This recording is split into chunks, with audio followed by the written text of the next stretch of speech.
안녕하십니까. 둔산동 Q&A 공부방 동아쌤입니다. 이제 지성은 무슨 뜻인가? 감성이란 이렇게 네이버 사전 있다는 거 아신다니까 이제 사전 찾아보셨을 거고 이제 내용도 아실 건데 철학적인 이유로 설명하는 게 아니라 이제 제가 이제 초등학교 5학년부터 재수생까지 전 과목 그 질문 답변하는 과외 선생이니까 그 교과 과정 안에서 아이들이 이게 질문을 많이 하거든요. 똑같은 질문을. 답변을 해놓겠습니다. 먼저 자 이성에서 이성부터 하면 이 성자는요 이렇게 씁니다. 이렇게 마음심에다가 이게 마음심이거든요. 마음심에다가 날생 흙에서 땅에서 흙이 이렇게 자라나고 그게 좀 더 자라난 다음에 이렇게 싹이 닿으면 이렇게 날생이 되거든요. 날생. 그래서 태어날 때 가져 있는 마음을 성이라고 합니다. 태어날 때 그러니까 이거는 천성이라고 그러죠. 천성, 본성. 그래서 본성론이라고 할 때 어쨌든 본래 가지고 하늘이 내려준 처음에 태어날 때 가지고 태어난 성품, 마음을 태어날 때 가지고 나온 마음을 성이라고 합니다. 성. 자, 그럴 때 이 본성론일 때 여기서 성선설, 성악설, 백지설 이렇게 나누는 거는 차지하더라도 이 본성이 보면 이 태어나서 이거를 이를 이치라고 합니다. 이치를 따진다는 거예요. 이치를 따질 수 있다는 거예요. 이 본성을 가지고. 그럼 논리적인 게 뭔지 이론. 그럼 이치리 자는 뭐냐? 또 옛날에 찍어놓은 거 하나 있긴 한데 이 구수록자에 이게 점이 빠진 겁니다. 구술에 이게 결리자입니다. 구술의 결을 찾아가는 그 경물치지입니다. 사물의 원리를 따질 수 있다는 거예요. 다시 얘기하면 이치는 그러니까 원인이 있으면 그 원인에 따라서 결과를 찾아낸다는 거예요.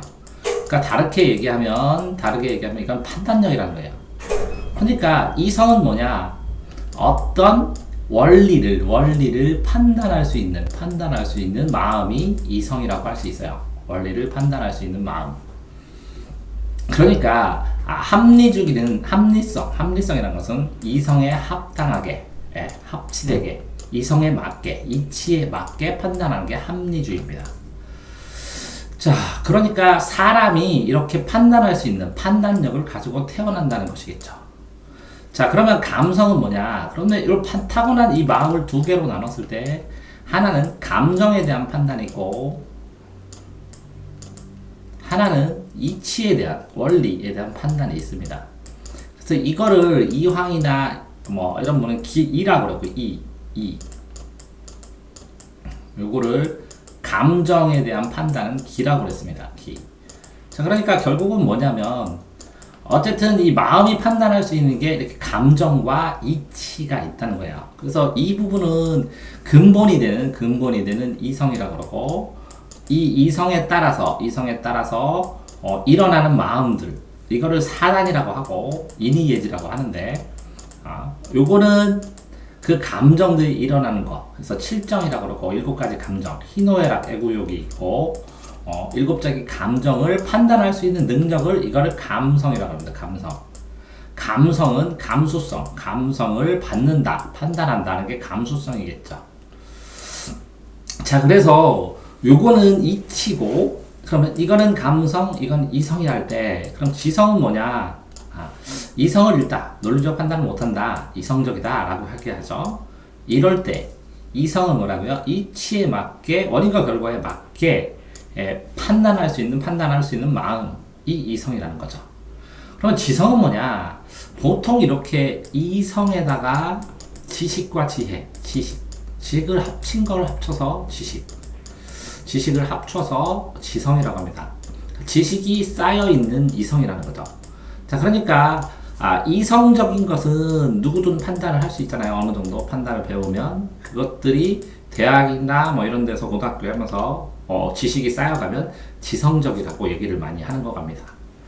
그래서 자, 국어에서는 어떻게 배우냐면 주지주의시는 지식과 지혜, 지식, 생각 이런 것들이 많이 나오는 것. 생각, 논리. 그럼 주정적은 뭐냐? 주로 감정이 담는 거. 근데 주리적은 없어요. 주정적, 서정적, 주정적 이럴 때 쓰이고 주지적. 그러면 지혜. 그러면 현대적인 거, 현대적인 지혜, 지식, 지혜, 생각 이런 것들이 담는 걸 주지주의라고 합니다. 자, 그러니까 보통은 이렇게 그 이론들도 이렇게 고전파 같은 경우에는 제일 처음에 형식과 틀을 만들어서 이성이 중심입니다. 이성이 강하다가 고전의 이성과 합리적인 틀을 좀 자유롭게 보면서 감정에 맞게 한다. 감정에 맞게 하는 거를 낭만주의입니다. 낭만주의는 이게 사실적이 아니다. 현실적이 아니다. 이런 뜻인데, 이 낭만적으로 너무 감정에 치우니까 다시 사실 판단을 하는 사실주의가 또 태동을 했죠. 그럼 사실주의는 이 일에 따라서 이성적으로 판단해서 해나가는 것이고, 근데 이 사실주의가 사진기와 녹음기의 발명으로 인해서 야수파, 입체파, 추상파, 입체파 이런 것들로 해서 감성과 주관적 성격을 감성을 반영한 쪽으로 이성과 감성이 함께 있지만 이성 반동 감성, 감성 반동 이성, 이성 반동 감성 이렇게 축을 해가면서, 그래서 고전적은 객관적이고 낭만적은 좀 주관적이면 사실주의는 좀 객관적이고 또 현대 사조들은 또 주관적이고, 이런 식으로 주관과 객관, 이성과 감성을 넘나들면서 그 사조들이 변했습니다. 자, 그러니까 이렇게 초등학생이 지금 설명한 걸 알아들을지 모르겠지만 초등학생 수준으로 설명하면 마음이 있는데 최종 결론으로 이 마음이 이치를 판단해. 그럼 원리를 판단해. 그래서 원인이 있는 다음에 이 원인 다음에 결과가 났어. 이런 이치를 판단하는 게 이성이고, 그런 힘이 이성적인 힘, 사람들이 타고난 힘. 이 마음에서 나오는 감정들은 감성이고, 그죠? 감성이고. 이러니까 이성과 감성을 조절해가면서 지식을 배우고 지혜를 터득해서 나중에 자기가 이제 깨달음을 얻게 되고, 아는 것이 아니라 깨달음을 얻게 되면 이제 지성인이라고 그러죠. 지성인. 그래서 지식 플러스 이성이 지성. 이렇게 가르치면 아이들이 이해하곤 하는데, 만족하셨나 모르겠습니다. 동아쌤입니다.